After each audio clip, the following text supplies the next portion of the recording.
خب تایم موتور فوتون تونلند داریم. اولین گزینه پولی سر میلنگ رو اینجا قفل میکنیم که پیستون 1 و 4 میاد بالاترین نقطه.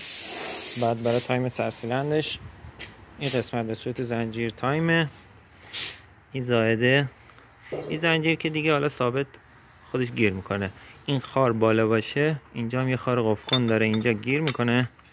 وقتی اینجا باشه این زائده با این سوراخه توی راسته قرار میگیره. پیستون 1 و 4 بالا. الان هم سوپاپ 7 و 8 قیچی بادومیکی حالت قیچیه.